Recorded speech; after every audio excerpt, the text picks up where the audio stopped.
Yes!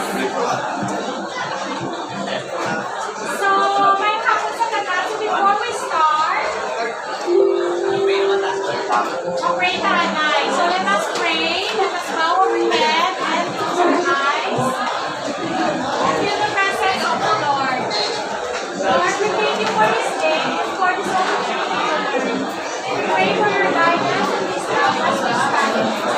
Help us to understand the material and to apply it in our daily life. We pray for all the students in this class. Help us to learn from each other and to support each other. May we all grow in knowledge and yes, wisdom.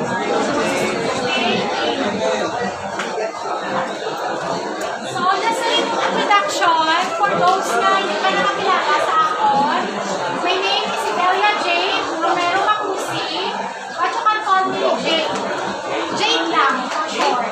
So, I'm from West Visayas State University for my teaching internship. Pero right now, I'm working na sa bank. So, nag-ano lang kasubong sa akong teaching. So, our lesson for today is about mathematics naman. Mathematics na job. So, kanina na-discuss na ako ng math. Ano ang sa inyo, kasunod sa inyo ang math numbers, symbols, division,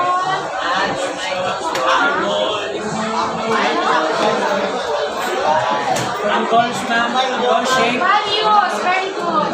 Shapes and percentage.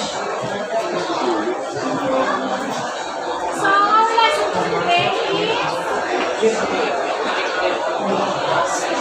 variables and types of data. Anyone, do you have an idea kung what is variables? What is data? Just a guess lang.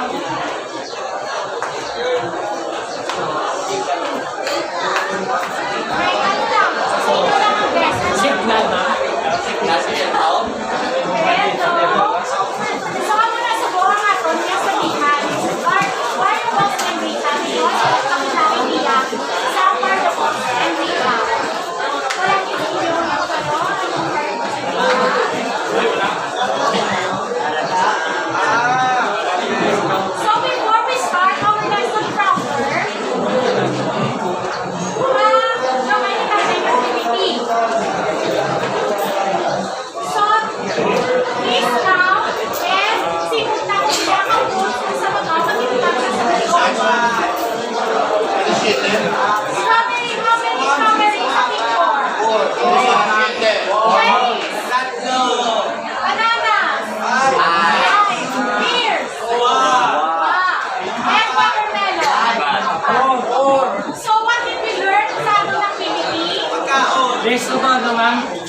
Hindi tayo list of numbers. Yes. So, variables and data, ito siya kanina ang ating in activity. So, isang punto siya sa data handling. May data kita ng fruits, tapos kita siya sa variables. So, ano siya klase ng fruits. So, ano na siya ka-simple ang data and variables. So, please read class, what is variables? This is simple. This is some sort of information.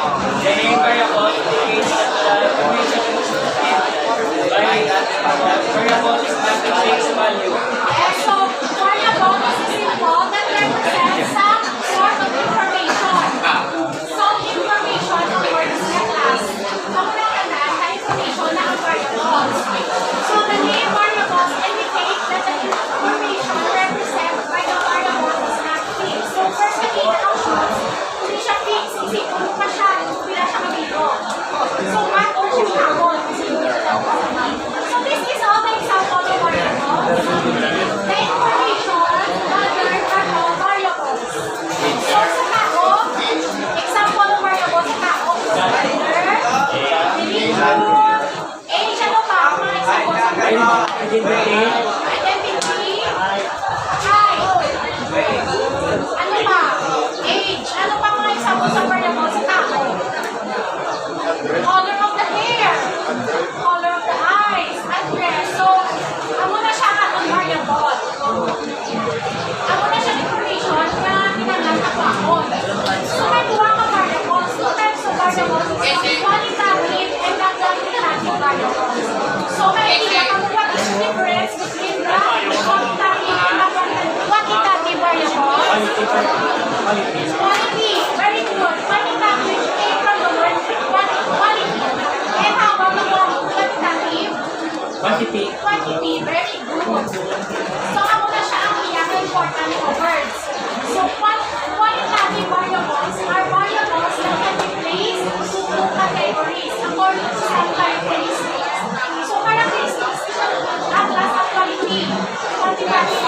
Ato lang kasunod ang aton na gender, ang aton religion, hair color, and race. And the quantitative are numerical and can be arranged in orders in racks. So, ang inyong tandaan is numerical siya. Number, quantity is equals to number. So, ang number, pwede ko siya marami, diba? 1, 2, 3, 4, pwede siya na marami. Pero ang gender, hindi ko siya na marami. Pwede naman siya na age, gender, height, and weight. So, wala niyo na, wala tayo sa variables. So, now, let's go to data. Ang data is the value na ginagawa sa corresponding sa variables. Example, ang ating age, 12 na 20. So, that is the data. Ang data, ang inumak nyo sa tao, para inulang dito sa variables. So, ang data niya is 20. Inumak na siya sa variables ni age. So, ang idea na gender is male, inumak na siya sa variable niya ano gani? Gender or sex, male or female. So, ano na siya kanina data. So, makita niyo ang class, the variable is not age, month, sex, and number of siblings. That is our variables ang nag-describe sa ating data. So, ano yung data na ang ikuha na sa tao? Anong nila age? Anong nila naman? So, anong nila gender? Anong nila ako naman? So, that is the data. So, nakala nyo ang difference? So, ang age, ano na siya ang klase data? Ano siya ang klase variable? Quantitative. Qualitative. Reverse math. Qualitative. Qualitative. Ang sex or gender? Quantitative no? Qualitative. And number is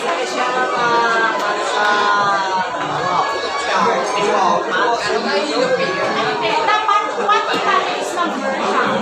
Number, age, weight, height mo na. Basta may number, that is quantitative. Numerical.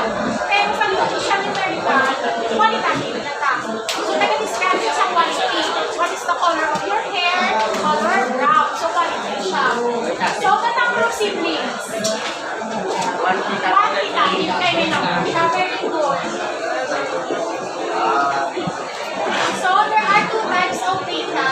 Group data and ungrouped data. So, what is that group data? Masakit na class? The raw data that data, observation, and experiment. It is a group of numbers distressed which is not yet organized in any way. And the group data is the data which has been bundled together in categories or regions. So, this is only applicable sa quantitative, pwede, or qualitative, pwede na siya from one group, pwede na siya mag-group. For example, children, teenager, middle age, and elderly. So, kung naka-mix na sila, that is called and group. Pero pag na-group na siya according sa ilang variables, children, hindi ka na. Teenager, hindi siya ka na. So, that is called group data na siya. So, what is a survey? An activity in which many people are asked a question or a series of questions in order to gather information about those people, two or three. So, may idea ka mo what is paano ginaato ang survey? May nakita ka ang survey? So, this is the example of a survey form.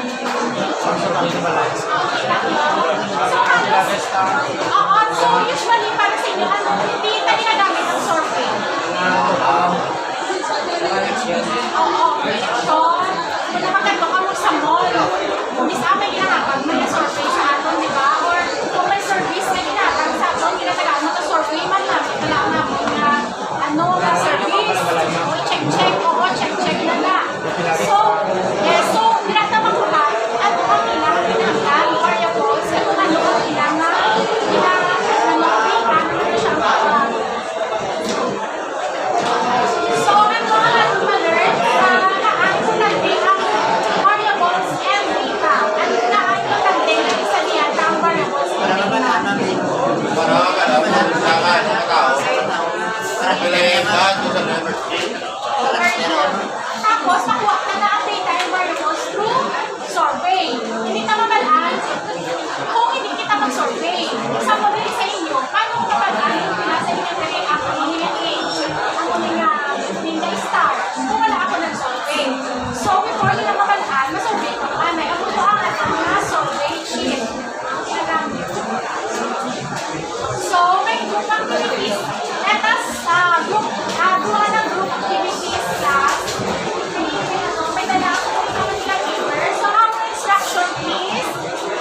Anong specific na po? This is a very example. Alam mo, ang mabutang ito, wala. Oo, pwede. Depende sa inyo kung bakit Bumila mo. Oo, depende sa inyo. Pero example na rin siya. Pero kung ano, gusto niyo sa lahat, pwede na. Tapos, pwede niyo siyang qualitative or qualitative. After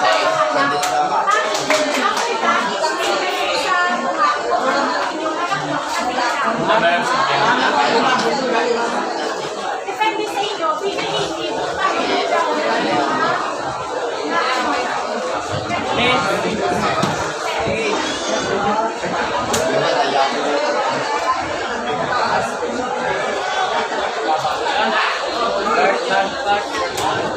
Maganda yung nabihan kasi may account kasi straight to the point. Tama yun.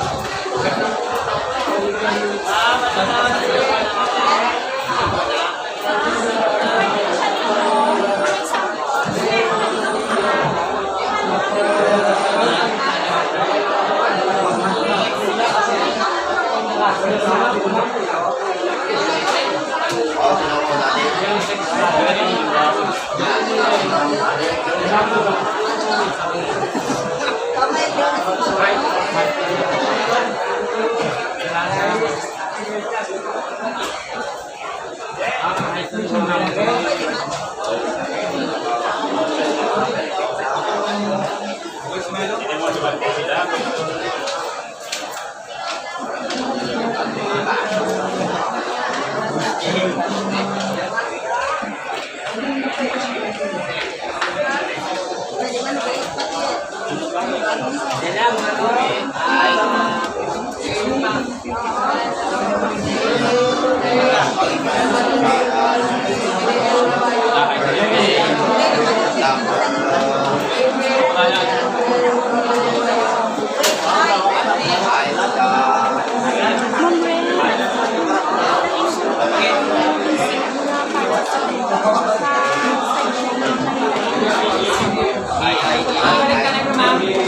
wait pati.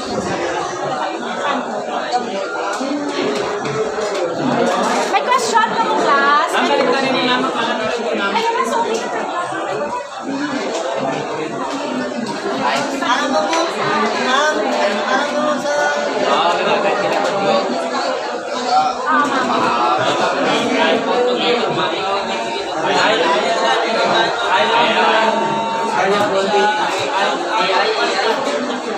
Depende sa inyo kung ano yung mga variables. So, this is variables time.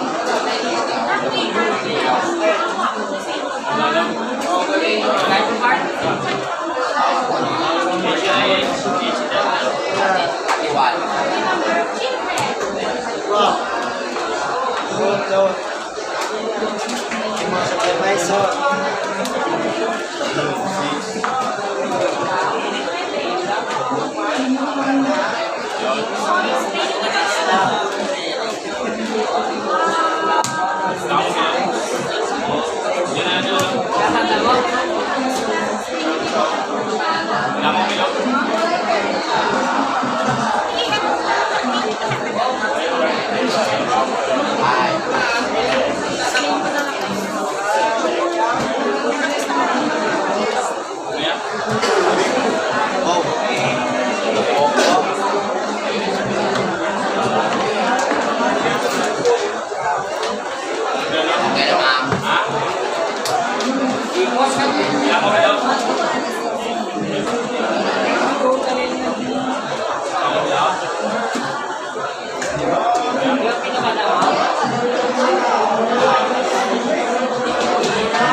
Pagkabayang lang.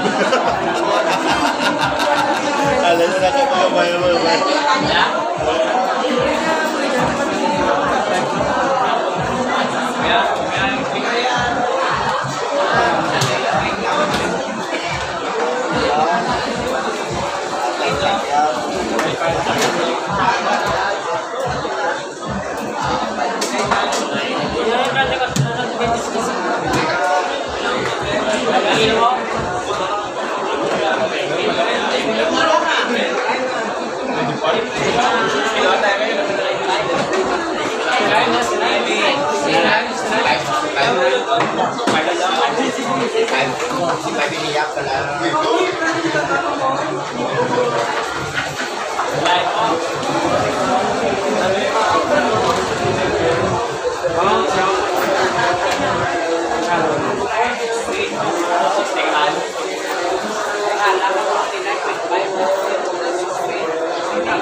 Okay na, class? Sino ma-start? Group 3 ma-start?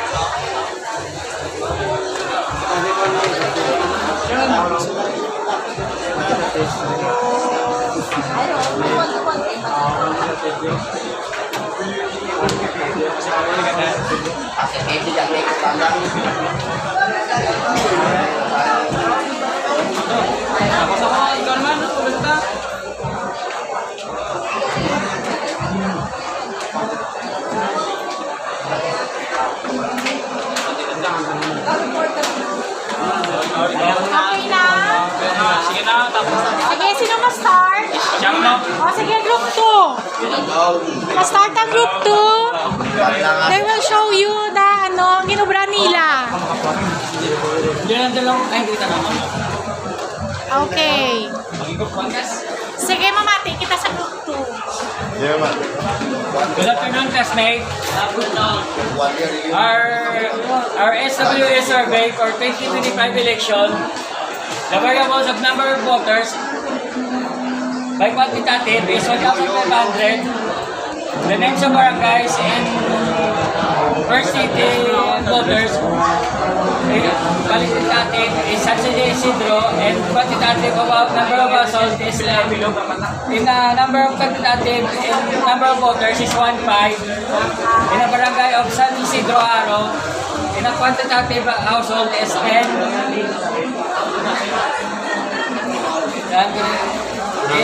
In number of voters in other barangay is 1,800. In a barangay Simon Ledesma, number of household is 15. In other one is 800. Number of voters in Tabuk Subaaro, number of household is 5. Let us clap our hands ka. Very good din sa nila ka, ano. Very creative. SWS survey. Very creative. So, meron sila variables and data. So, very good din. And discuss Manila if ang variable nila quantitative or qualitative. Very good. So, next, our next group. Ano ba naman? Bakit natapos ang group? Sabi kasi nagtapos. So, group 1, sino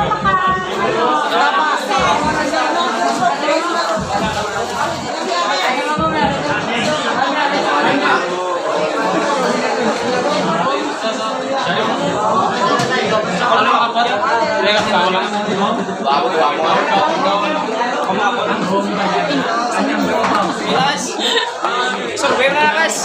Survey kasi ito na ako niya. Dahil survey ka gani. Magabla lang surveillance. Sobra. Ano lang. Isa ka pula, yung surveillance. Yang kalau dah.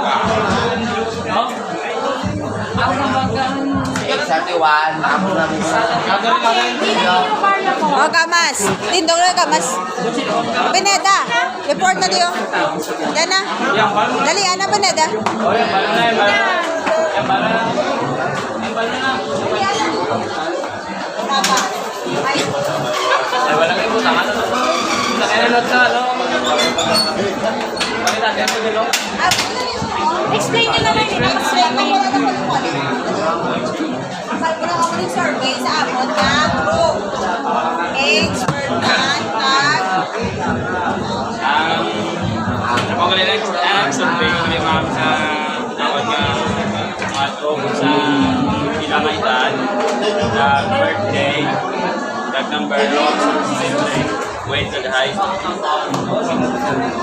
qualitative number, age, weight, height, number of birthday, qualitative of birth month. Very good. So, palakpakan na ang group 1. Kaya meron sila variable, which is the age, month, number of siblings ka. Inutawan nila ang data sa ilang group. And explain na nila kung quantitative or qualitative. So, very good yung selection nila ng So, ready na ako. Kalau na isang Bakit nakabuya natin? Sige na.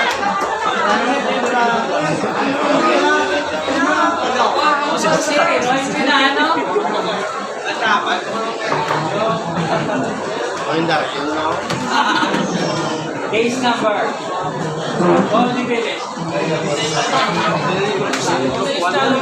Case number of A9169.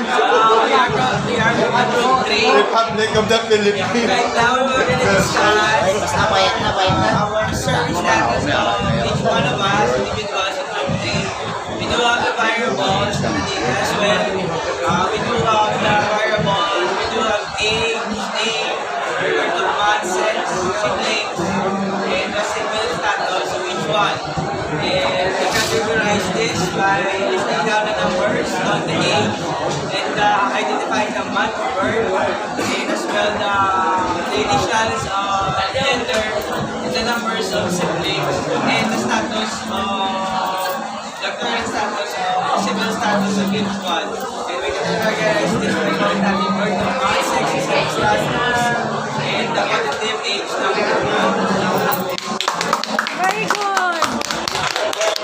So, kanami man sa ilang reporting, kaya kanami mag-deliver kay sir. Tapos, i-explain man nila ang ilang variables, data, tag, target kung ano ang quantitative and qualitative. So, I'm so happy with your lesson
Sabi ko lang. Punta ako maghihapon. Isipin niyo kung kailangan kita niyo. Punta mo kung kailangan kita niyo. Halimbawa, card na. Isipin mo kung kailangan kita. Kaya mo yung data. Ibot ang number, tapos ang kalan. Oo. Every ang siya ganyan, tali. Tali hindi. Eh, di ba mag-surface? Yung tali na tali, tama Oo, yun. tali yun. Ang nagpupo, kailangan mo mag-surface, tali pa siya. Okay, pass. Mapula.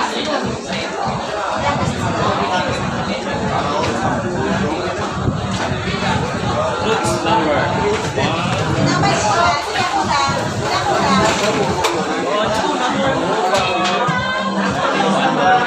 Ilan ko na?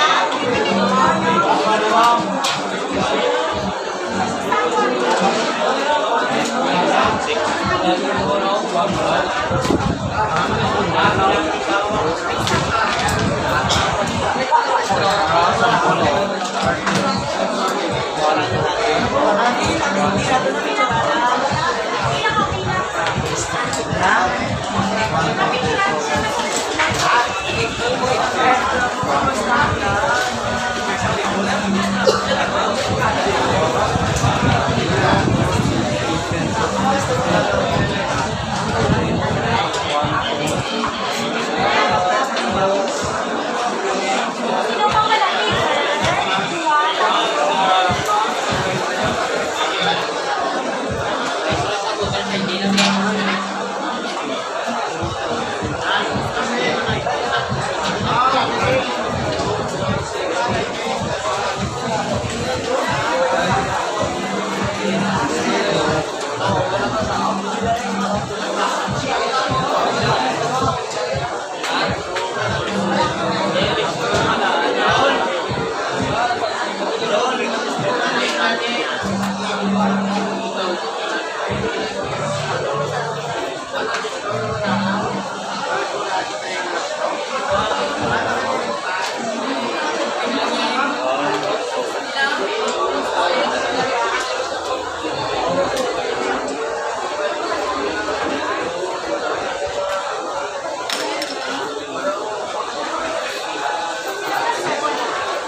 Yes, ma'am.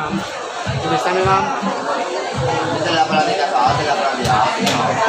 Balik ka lang. Balik ka lang. Okay, mama.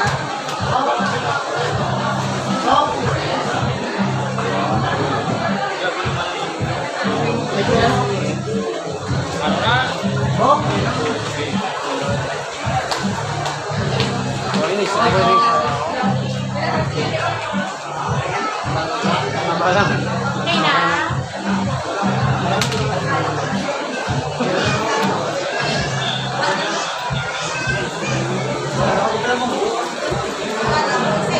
Double check lang.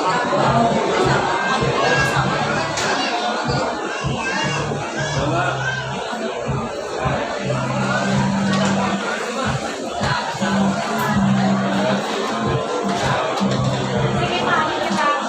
Check. Okay, tapos na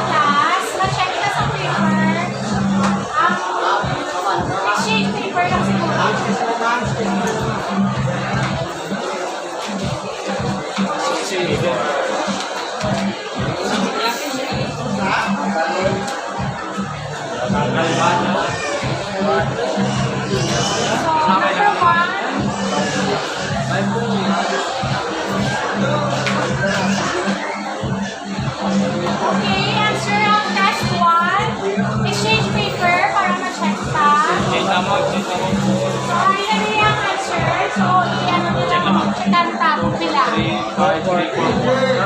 Sakto, perfect.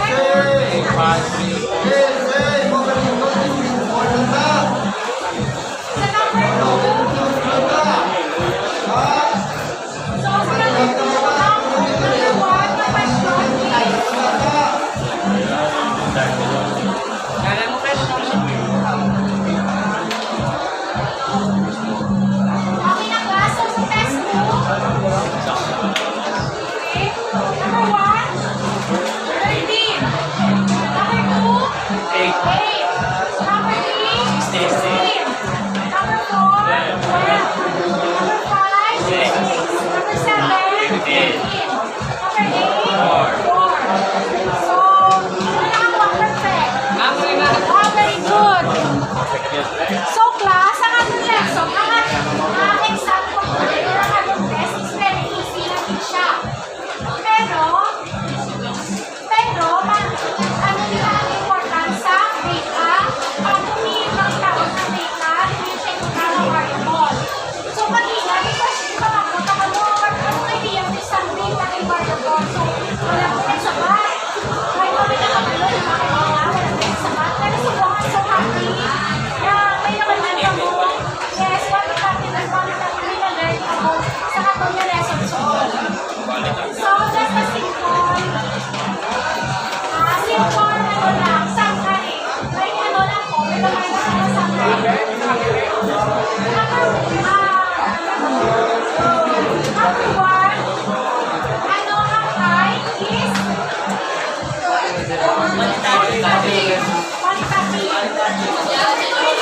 Quantitative. Quantitative. Number 3, favorite movie. Number 4, kilo. Quantitative. Number 5, nationality. Number 6, quantitative. Number 7, marital status. Quantitative.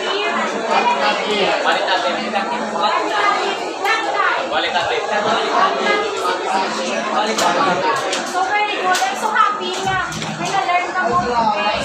So let us clap our hands. So pass your paper, class. And pencil. Thank you so much. Ingat tayo subok-subok sa ato. See you on next Thursday. Next Thursday.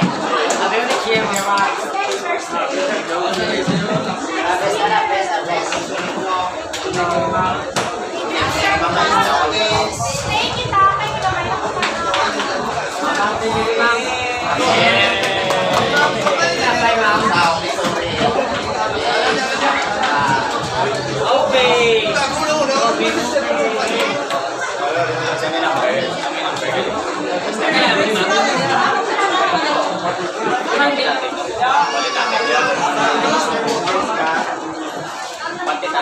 Ayun ka na, Formula 9.